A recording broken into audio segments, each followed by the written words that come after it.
आखिर है कौन ये मोनालिसा और क्यों है ये इतनी फेमस? इसकी पेंटिंग को बनाने में आखिर कितना समय लगा होगा और इस पेंटिंग की कीमत क्या होगी?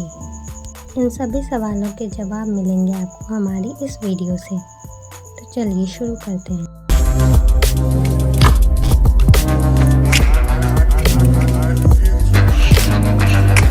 तो दोस्तों, ये तो हम सभी जानते हैं कि इस पेंटिंग को एक महान पेंटर लियोनार्डो दा विंची ने बनाया था। उन्होंने इस पेंटिंग को 1503 में बनाना शुरू किया था और 1517 तक ये बनकर तैयार हो गई थी।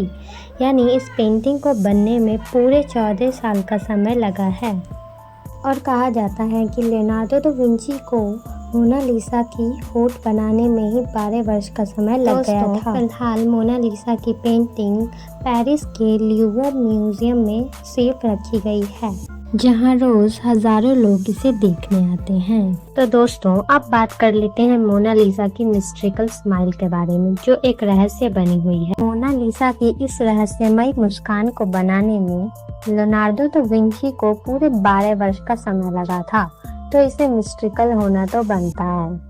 दोस्तों, कहा जाता है कि मोनालिसा को हर अलग अलग एंगल से देखने पर उसकी मुस्कान अलग अलग दिखाई पड़ती है। एक मजेदार बात दोस्तों, क्या आप जानते हैं कुछ साल पहले एक डॉक्टर ने मोनालिसा की पेंटिंग को देखकर क्या कहा था?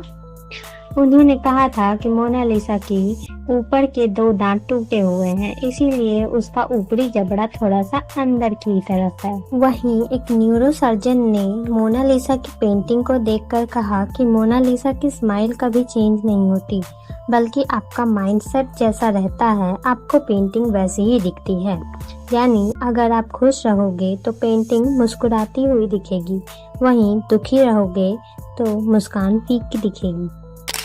अब बात करते हैं कि मोनालिसा आखिर रियल लाइफ में है कौन। इसके बारे में 3 मिथ हैं। पहला मिथ ये है कि मोनालिसा इटली के एक अमीर व्यापारी की पत्नी थी। वहीं दूसरा मिथ ये था कि लियोनार्डो दा विंची को खुद को महिला के रूप में देखना था, इसलिए उन्होंने मोनालिसा को बनाया था। तीसरा मिथ था कि लियोनार्डो दा विंची ने मोनालिसा को अपनी माँ को याद करके बनाया है, यानी मोनालिसा लियोनार्डो दा विंची की माँ है। लेकिन सबसे ज्यादा सच इस बात को माना जाता है कि मोनालिसा एक अमीर व्यापारी की पत्नी थी, तो हो सकता है कि ये सत्य हो।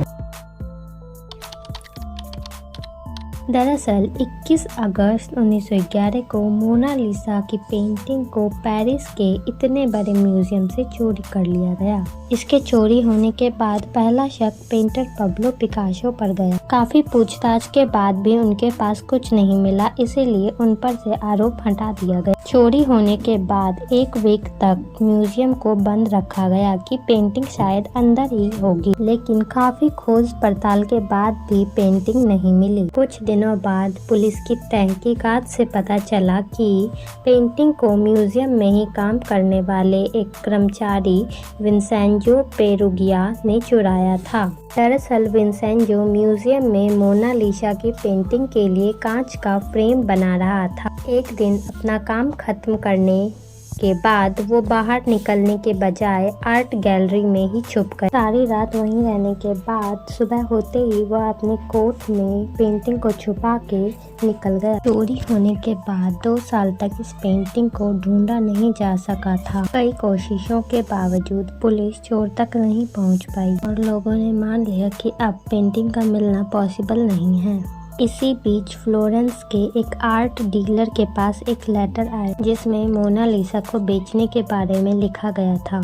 डीलर ने मोनालिसा की पेंटिंग खरीदने से पहले पेंटिंग को परखने की बात कही। जब इसकी जांच की गई तो इसके असली होने का पता चला, जिसके बाद पेंटिंग को चोरी करने के जुर्म में विंसेंजो को गिरफ्तार कर लिया गया। इस चोरी पर उसका कहना था कि उसे इस तस्वीर से प्यार हो गया था, साथ ही वह उसे उसकी असली जगह इटली पहुंचाना चाहता था। उस समय 32 साल के विंसेंजो को चोरी के लिए 7 महीने की जेल हुई। इसके बाद पेंटिंग को फिर से म्यूजियम में रख दिया गया और तब से वो वहीं पर है। वर्तमान में इसकी कीमत $900 मिलियन है, जो भारतीय रुपयों में इतनी होती है।